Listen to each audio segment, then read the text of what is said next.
Hello, you wonderful people, and welcome to another episode of Not Too Comic Book. This being a show, we're talking about TV shows that are adaptations of comic books. For today's episode, I'm going to talk about the latest episode of The Walking Dead World Beyond. A lot of really interesting things went down in this episode, so let's break it down. Well, first and foremost, we have Iris, Percy, and Elton being the ones that actually go to see Silas. You have Will and Felix staying behind just so they can create an opening in case they need an escape route.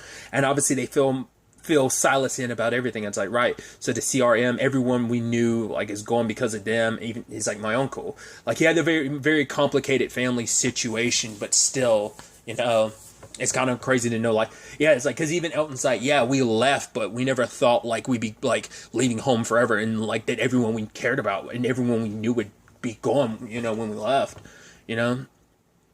And so it's a lot to take in, because it's not just that. Immediately afterwards, they're like, right, this is what Huck was up to. She was lying to us the entire time.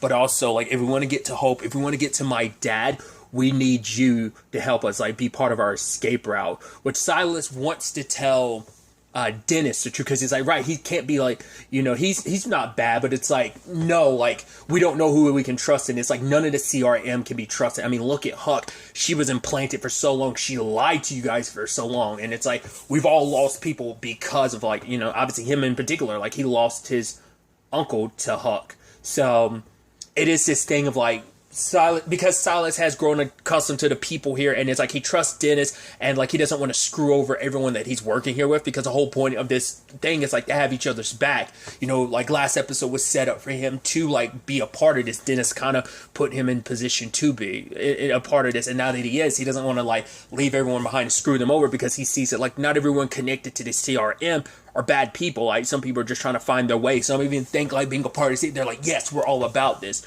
But the plan is to also go to Portland after, like, get away from all this, wait till things cool down, go to Portland. So it's like, right, you think you should be with the CRM? Well, what about your sister city, Omaha? Well, guess what happened to it? Because of the CRM. So you can't trust them. But Silas just has he's processing it all, which Iris, at first she's thinking like, right, we like exiled him, but Elton's like, no, he exiled himself. It's like, yeah, but that was because of us. We put him in that position. And so when she's like, when I heard that you sacrificed yourself, she's like, I didn't know if they were going to kill you or what. And he's like, I didn't either. But for her, it's like, this is the opportunity, like, to kind of get them back for everything, but also it's like this is the only way we can make sure we're all reunited. Like our crew, this family we created of her, Hope, and Silas and Elton, plus Felix and Will, and it's like we need to. This is the only way I can make sure that everyone I care about is taken care of. Like these, we at the end of the day, we're all that we have left, so we have to protect this with everything we've got. So we can't kind of let this opportunity pass us by, so we need your help to make this happen, because we can't do this without you. And so Silas kind of signs on. Because part of me also, you also have to consider, because it's like, right, these are the people he cares about. Also, it doesn't hurt his, he cares a lot about Iris. So she's not aware of how he feels, but everyone's happy that he's kind of signing on, and he's like, right, I know, show up at 2 p.m. I got it. I'll make sure this happens. But Iris is like, if something happens to us and we don't make it, like, just go on and just make sure you take care of yourself. And he's like, okay. So they go off and they're getting ready for their plan. They're even kind of informing Indira, which part of me is like, is that a wise choice? I mean, the entire situation is like, because they were initially going to turn themselves in, but Indira's like, no, let us turn you in, because if we turn you, well, it was actually Asha's idea. It was like, if we turn you in, it's going to look like a lot less suspicious, and plus it benefits them because it makes it seem like, oh, the perimeter's cooperative. It's like, you were looking for these people, well, we found them, let's turn them over. So initially, it was only going to be Felix and Iris, but at the end of the day, Percy wanted to go too, because it's like, it's still an opportunity to kill Huck, but it's like, it's not just about that. Like, he's like, if you want me to, I will, you just ask me to, I will kill 100 or like 1,000 of those assholes, but I just want to make sure you get out safe, and if I get stuck there, then I'll figure things out afterwards. But it's like, it's not just about killing Huck anymore. Yes, there is a giant part of this that is that, but another big part to it is just making sure that Iris is okay, because he cares about her. Because he had that whole conversation with Elton about, like, right, we're supposed to make our lives mean something. And it's like, all he has left in this world is, like, making sure Iris is okay. You know, yes, it's about taking care of Huck, but it's also about making sure Iris is okay. So as long as beyond that, like, you know, he still has plans to go after Huck. And, like, maybe they'll wake her up, maybe not. But it's like, for him, it's a situation of, I'm still going to do my best to, like, get out. Like, once you guys are, like, out in the clear, I'll be able to, make sure, like, I'll figure my own way out of it. Because he's like, yeah, like, that's why he was suggesting, like, I'm very good at, like, you know, learned a lot from his uncle, so it's like, I know how to get out of places. I'll be able to, like, get on top of everything, of just, like, being able to pickpocket and do it, like, you know, his skills can come in handy under these circumstances. So he's pretending to be Elton, and, you know, it's like, right, they don't have much time, so they got to play their role. So they do get arrested, but Elizabeth is just kind of not sure what to believe, so she calls in Jennifer or Huck to check in on the interrogation and see whether or not what they were saying was truthful, because she out of anyone would know if they're being deceitful, because her mom doesn't know not to fully trust Jennifer. It's like Jennifer's proved herself trustworthy, but it's also because Jennifer was ignorant to a lot of stuff that her mom was up to, because she snuck into her mom's office after talking to Dennis.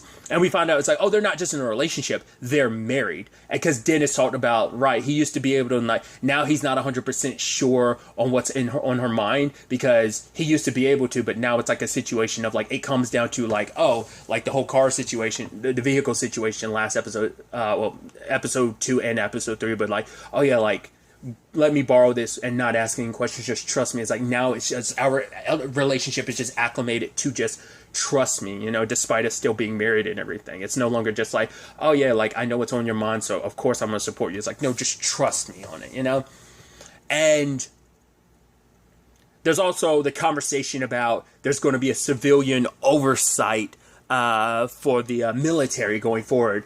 And it's like, yeah, this is, you know, I guess it was part of the agreement, like, after 10 years would eventually get to the point that there will automatically be a civilian oversight. There's always been, based on what Dennis has said, there's always been, like, a butting of heads between, like, the civilians as well as, like, the military on how things operate, because the military's kind of been able to do whatever they want to, and that's kind of the bad side of it. Maybe the civilians, well, I'm sure the military's kept quiet about what they're doing, so they're probably keeping, like, off-the-book records, because they probably don't want the civilian oversight to find out what they're up to. Whether that's part on Elizabeth's part, or whether that's just, like, General Bill, like, not less, like, this all trickles down from him, or whether Elizabeth's had to make some choices or not. I feel like she's a soldier, so it's like, I'm sure, like, everything that she's ever done, all, like, our orders trickle down from General Bill. So I think this whole conversation about whether or not, you know, what was brought up last episode about what the CRM did to Omaha, plus having, like, the conversation with her mom at the end of last episode solidified it. I'm like, my mom is keeping stuff from me, and there's a good chance it's all true. So she broke into her mom's office. She kept putting in different passwords, but they didn't work. I'm assuming maybe one of the passwords was, like, something important to her dad, either dad or, like, his actual birthday. But she ends up looking through some files and finds some pretty disturbing stuff. Luckily, she wasn't in the office, but maybe that soldier, before she announced herself to Huck, saw her coming out and was just like, oh yeah, the lieutenant colonel wants to see you. And so Elizabeth goes in and talks to them, and obviously they have to act like everything's okay. It's like, oh, like, yeah, it's like, oh, you want to see your dad? I'm sure you do, but, you know, there's protocols, and it's like, oh yeah, it's got to be weird being on the opposite side of things, and feel it's like, yeah, had to put on a smile and everything. Oh, your leg. Oh, did Indira bandage you up? He's like, oh, Indira? Who's that? It's like, the leader. It's like, oh, no. We found a medical place, like, a little while back. It was pretty stocked up, so. And then you had, obviously, your boy Percy still playing the role of Elton. I guess because that's the very, like, Elton thing to do. I mean, because I think that's a byproduct of the whole Omaha thing, but him just doing, like, the salute and everything. But as Elizabeth is asking Huck, like, oh yeah, where did you leave them? And she's like, you think they can be trusted, you know, whether they're a threat? And she's like, well, the moment they find out that I'm the one that sent, I fabricated their father's messages, that I lied to them about who I was. They're probably not going to be too happy, but because Omaha's going, they're essentially saying like they'll fall in line because this is all that's left. So it's like, it's still going to be a thing of we need to monitor them. But then her mom, like the moment her mom was acting kind of off, I was like, does she know about what Jennifer was doing? I was like, let me guess, there was a camera in there, but I'm like, I'm sure you don't want any official records of just anything or any conversations that happened, so her room probably isn't cammed up. But she's like, what were you doing? She's like, yeah, I was wanting to see if you had available lunch. And she's like, well, what if I do now? And it's like, so her and her mom get together, and even like, and I guess to appease her mom a little bit, like to kind of keep her mom like a little off guard a little bit, she admits that like, yeah, you know, being undercover, kind of lying like that for people, she's like, yeah, it actually took more of a toll on me than I thought it did. And her mom kind of told this story about like her when she was like 4 or 5, which is like, oh, do you remember? And she's like, no, I don't. And she's like, oh, I wish you did. Because for her, when it came to Jennifer, it's like, you were always a very trusting person. And she's like, I wanted to keep that alive. I didn't want anyone to break that. So, and she stops. And it was almost like, and her mom just like, well, you might as well go ahead and put the pasta in, you know what, but while before the water hard boils. So I was like, her mom keeps a lot guarded, because she even said like, my problem is like when it comes to tough love, I always tend to lean more towards the tough end of love, and never shows a kinder side. But it is a thing of like, one day when you have a child of your own, you'll know that everything I've ever done has been for the sake of protecting you, as well as making the world a better place, you know, making a better place in the world for you. So, and I think there is some truth to that. Like, no matter how terrible of a thing I have to do, if it's for the greater good, then in turn, it's not just for greater for my daughter. Like, my daughter, you, Jennifer, play a part of that greater good. So any good I'm doing out there in the world, you'll be a part of that as well. And so, I'm curious what her mom was going to say, because she stopped herself, but I'm wondering, is it a thing of, it's kind of like, I've sheltered you a lot from certain things because I don't want to destroy your trust in people. Or maybe she's saying, I did do something when you were younger that did kind of break your trust. I don't know where she was going to go with that before she stopped, because even Jennifer was curious. Or maybe Jennifer pretended like that particular memory, she's like, oh, I don't remember. I was like, maybe she does, but maybe she has her perspective on things, and she was just biting back a little bit so that her mom would like talk more. Like, so she kind of bit her own tongue and not to say anything just to see what her mom would say. Or maybe she legitimately doesn't remember the memory of just kind of like, right, a lot of stuff related to her mom got overshadowed by, well, certain aspects of how her mom tried to raise her, and like, once again, in her mind, try to do good. So, but obviously there's talks with Hope, because she's having nightmares about her dad asking too many questions and a CRM like killing him for it. So she went to go talk to her dad, but he's with other science, including Layla, about what's going on. And so it turns out her yeast idea, they are like applying that. They were able to see that there was an increase in the decomposition of like the dead. So it won't be an immediate thing. It is a work in progress, but this does give them a start on where to go from here, that maybe this could lead to a future where the dead are never anything we have to fear anymore. But obviously it's like more like she ends up talking to her dad about everything. It's like, she's like, I saw Iris, Felix there with Will, and it's like, this is what's going on. And now their dad knows all there is to know. It's like, right, that is what the CRM did, Omaha. But the complicated thing is, because for him it's like, right, this place wasn't as much of a prison anymore, but now with the context of knowing everything, it's like, right, it is a prison. But she doesn't trust this CRM, but she's like, the research is the research. It is for a better future, so it isn't all bad. Like, screw the CRM and them, but it's like their research and stuff like that is for the greater good. We are potentially saving the world, making a brighter future. So it becomes a weighing of the options, like just staying here, being under their thumb, but you having access to research and what is going to be the future of this world. Does that outweigh just all the terrible stuff that they've done so that you can take them down? Like, you know, because maybe taking the CRM out is the better option, because you don't want a powerful force like them being able to run rampant, unchecked, doing what they do. But they've also, because of what they've done, they have access to all these researchers and research, and they've gotten to where they are, and they could potentially be, you know, the cure needed for the future.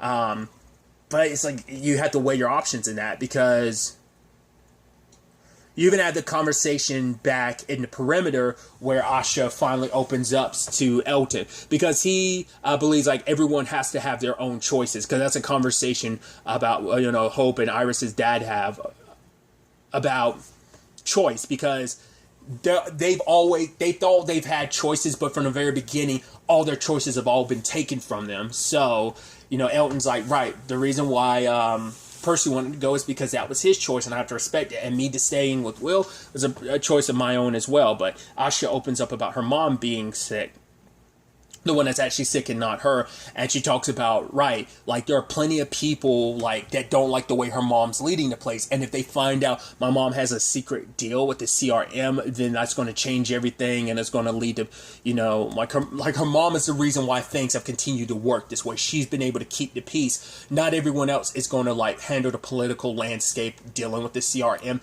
the same way she does, especially when people find out like, wait, you made a secret deal that you're benefiting from it. Like it's going to bring in question her leadership a lot. So, and especially like her recent actions of helping out these people that could jeopardize said deal and agreement. So at the end of it all, everything still seems like, obviously Elton's still not going to say anything,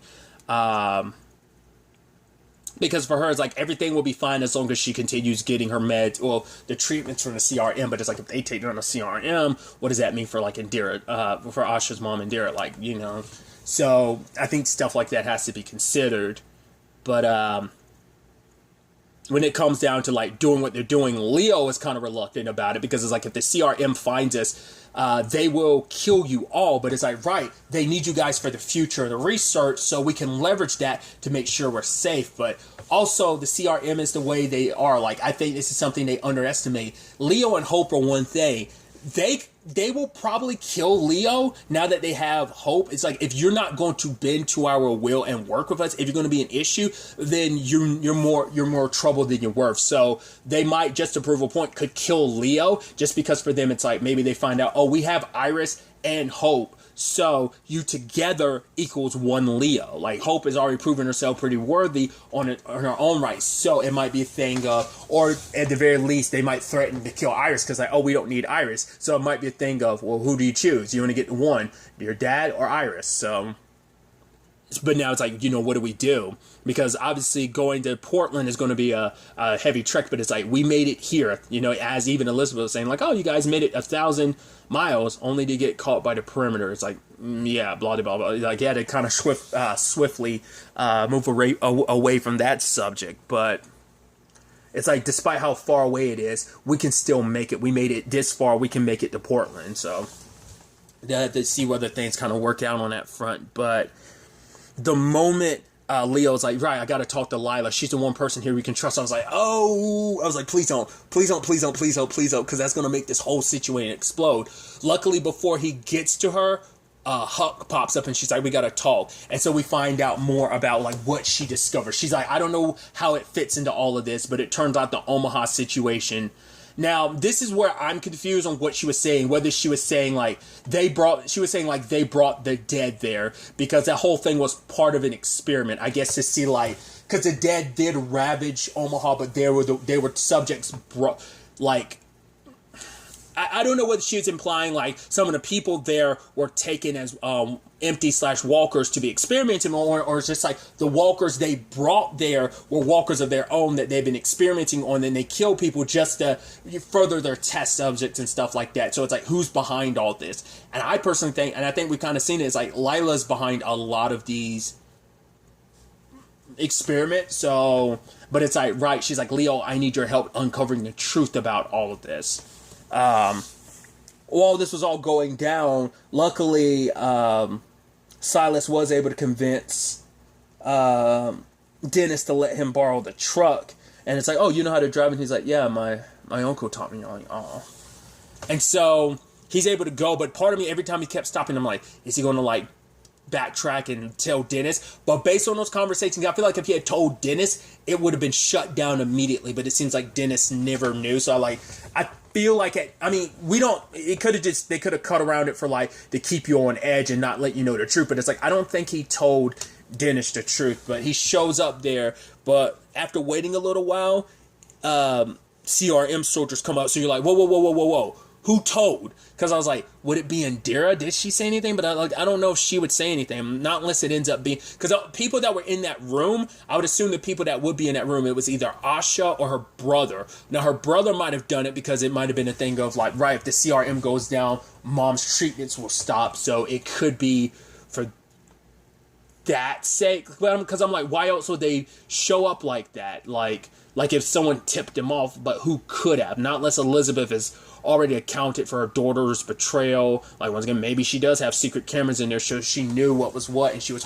trying to see whether her daughter would actually come forward or not, or maybe she just didn't believe. Because I'm like, who would have? Because like I said, it doesn't seem like Leo got to Lila in time to like kind of tell her what was going on. So it's like, why would that happen? Like, what went wrong? Who potentially spoke? That's the big question, because it doesn't seem like, because obviously Will and Elton are still waiting from their position, but it's like only person I can think of is maybe Indra's son might have been the one. I don't think Indira. I said Indira because I'm confusing her name with Indra from the 100, but I feel like Indira wouldn't do that. And I don't think Asha would either, because I think she trusts like them to do what they're trying to do. But I think her Indira's son might do this, because in his mind it's like, this is how I'm protecting our family, and I'm ensure that we stay in good graces with the CRM. Because if this goes awry, like at the end of the day, like even if they manage to get away, it'll come backlashing on us. And you know, their plans on like hurting the CRM hurts my mom because she receives treatment. So that's my immediate thought. Maybe we'll have to wait and see. I'm curious to see how this all plays out next episode. So many lies, so much deception, so much stuff happening under other people's noses. It's definitely going to be interesting to see how this ultimately all ends up playing out. But really, that's all I want to talk about. Till the next time we meet, be happy, be safe, live life to the fullest, and enjoy it. Good day and goodbye.